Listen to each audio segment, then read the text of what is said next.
Hello students, welcome to my YouTube channel art and study. आज मैं आपके लिए लेके आई हूँ साइंस का ह्यूमन डिजीज़ चैप्टर, जिसके पिछले चैप्टर में हमने देखा था बैक्टीरिया जनित कुछ रोग और रोगों के बारे में, मनुष्य के शरीर में होने वाले रोगों का कुछ परिचय। तो अब हम देखते हैं आगे के बैक्टीरिया जनित रोग। तो हम क्या देख रहे हैं, आज का चैप्टर है, आज के टॉपिक का नाम है ह्यूमन डिजीज़। तो अब हम देखेंगे आगे के डिजीज़ जो कि बैक्टीरियल डिजीज़ है। पिछले चैप्टर में हमने देखा था, पिछले चैप्टर में हमने किन किन डिजीज़ के बारे में पढ़ा था स्टूडेंट्स, जिनमें थे टिटनेस, टाइफाइड, हैजा, तपेदिक जिसको हम टीबी भी बोलते हैं, पर्टूसिस जिसको हम काली खांसी भी बोलते हैं।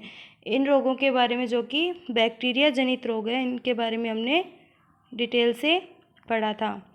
अब हम देखेंगे आगे के बैक्टीरियल डिजीज़, जिसमें हम पढ़ेंगे आज पहला रोग है सिफिलिस। तो सिफिलिस रोग का रोग कारक कौन सा होता है बच्चों? ट्रेपोनोमा पैलिडियम। तो क्या नाम होता है सिफिलिस रोग का, रोग कारक का? ट्रोपोनोमा पैलिडियम। और इस रोग का प्रसार कैसे होता है? इस रोग का प्रसार रोगी व्यक्ति के साथ यौन संपर्क से होता है। तो सिफिलिस रोग का प्रसार होता है जब किसी रोगी व्यक्ति के यौन संपर्क में आता है। और सिफिलिस रोग में सर्वाधिक प्रभावित अंग कौन सा होता है? जनन अंग होते हैं। ये रोग सर्वाधिक जनन अंगों पर प्रभाव डालते हैं। इस रोग के लक्षण, अब हम देखते हैं सिफिलिस रोग के लक्षण। तो सिफिलिस रोग में जननांगों पर लाल रंग के दाने आते हैं तथा शरीर पर चकत्ते बन जाते हैं। और अब इस रोग का उपचार या बचाव क्या होगा? इस रोग के बचाव या उपचार के लिए पेनिसिलिन की दवाइयाँ दी जाती हैं। तो अब हम देखते हैं नेक्स्ट डिजीज़, जिसका नाम है न्यूमोनिया। न्यूमोनिया भी एक बैक्टीरियल डिजीज़ है। इस रोग का रोग कारक क्या होगा बच्चों? Diplococcus pneumoniae.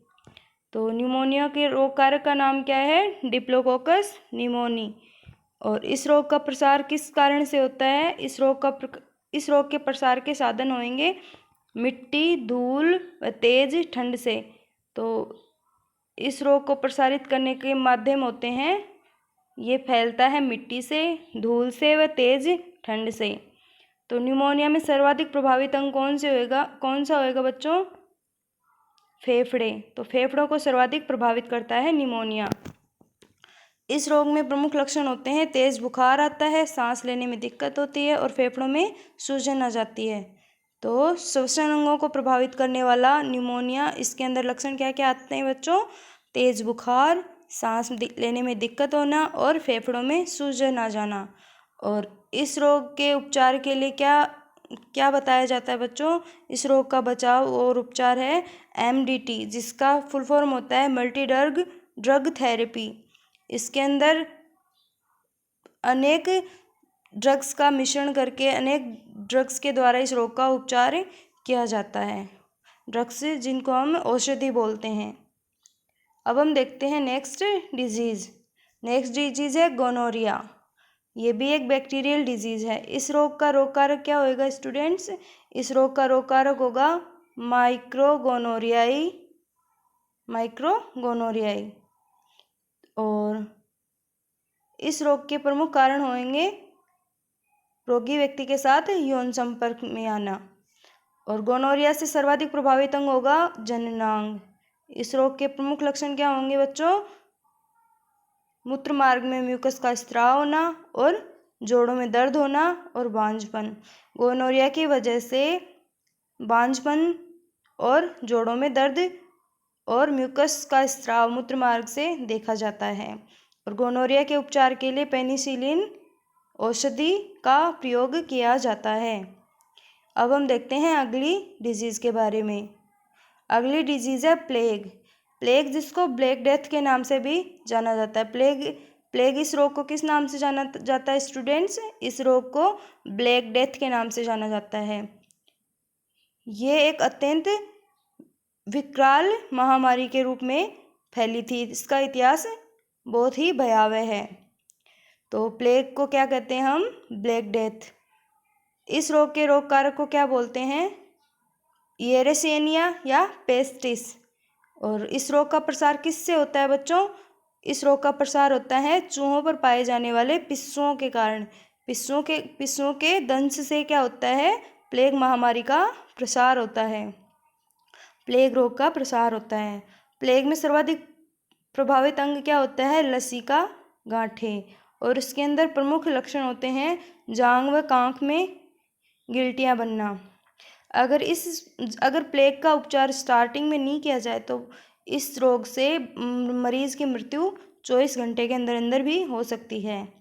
और प्लेग बीमारी का उपचार क्या होगा बच्चों? चूहों को दूर हटाना। और इसमें कौन सी औषधियाँ प्रयोग में ली जाती हैं? स्ट्रेप्टोमाइसिन व सल्फा ड्रग्स का प्रयोग किया जाता है। तो प्लेग के उपचार के लिए किसका प्रयोग किया जाता है? स्ट्रेप्टोमाइसिन व सल्फा ड्रग्स का। अब हम देखते हैं नेक्स्ट डिजीज, जिसका नाम है कुष्ठ रोग। कुष्ठ रोग को हम क्या कहते हैं स्टूडेंट्स? हैंसेन या लेप्रोसी रोग भी कहते हैं। क्या कहते हैं? हैंसेन या लेप्रोसी रोग। कुष्ठ रोग का रोग कारक क्या होगा? Mycobacterium leprae. तो कुष्ठ रोग का रोग कारक क्या है बच्चों? Mycobacterium leprae.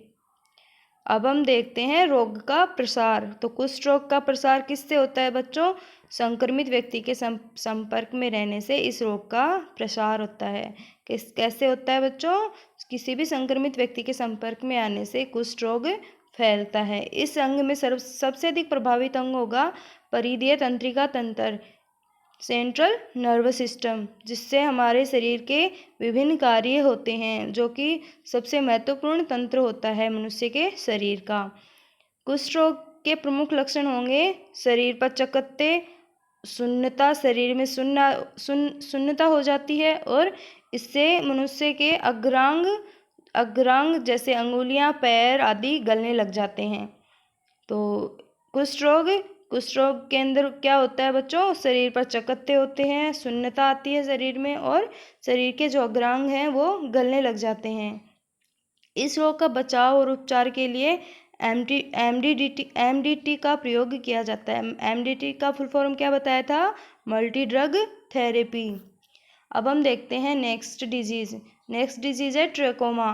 ट्रेकोमा एक आंखों से संबंधित रोग है। ट्रेकोमा का रोग कारक क्या होगा बच्चों? क्लेमाइडिया ट्रेकोमेटिस। क्या है रोग कारक? क्लेमाइडिया ट्रेकोमेटिस। तो इस रोग का प्रसार कैसे होगा बच्चों? इस रोग का प्रसार होगा रोगी व्यक्ति के संपर्क में आने से। इसमें प्रभावित अंग क्या होता है? कॉर्निया होता है। और इसके प्रमुख लक्षण होते हैं आंखों में सूजन आना, आंखों में दर्द होना और आंखों से जल निकलना। और इस रोग का उपचार क्या है? इस रोग से बचाव ही उपचार है, इसलिए हमें अपनी आंखों का अत्यंत ध्यान रखना चाहिए और अगर ट्रेकोमा संक्रमित रोगी के संपर्क में आने से बचना चाहिए।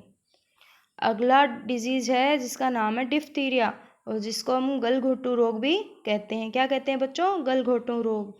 इस रोग का रोग कारक क्या होता है? कोरोनी बैक्टीरियम डिफ्थेरी। क्या नाम है? कोरोनी बैक्टीरियम डिफ्थेरी। तो इस रोग का रोग कारक, डिफ्थीरिया का रोग कारक क्या होगा? कोरोनी बैक्टीरियम डिफ्थेरी। और इसका संक्रमण कैसे होता है बच्चों? डिप्थीरिया का संक्रमण होता है संक्रमित दूध पीने से और रोगी व्यक्ति के बलगम से या थूक से। प्रमुख लक्षण क्या होंगे डिप्थीरिया के? श्वास नली में संकुचन होना, कृत्रिम झिल्ली बनने से श्वसन में अवरोध आना। तो डिप्थीरिया में मनुष्य की श्वास नली संकुचित हो जाती है जिससे सांस लेने में कठिनता होती है और इससे मनुष्य के गले में एक कृत्रिम झिल्ली बन जाती है जिससे कि श्वसन में अवरोध होने लग जाता है। और इससे सबसे प्रभावित अंग क्या होगा? श्वसन तंत्र, क्योंकि ये सांस की नली को प्रभावित करती है। तो इससे प्रभावित अंग होगा श्वसन तंत्र और इसका उपचार है डीपीटी का टीका। तो आज हमने कंप्लीट की हैं बैक्टीरिया जनित रोग। तो आज के चैप्टर के लिए थैंक यू स्टूडेंट्स।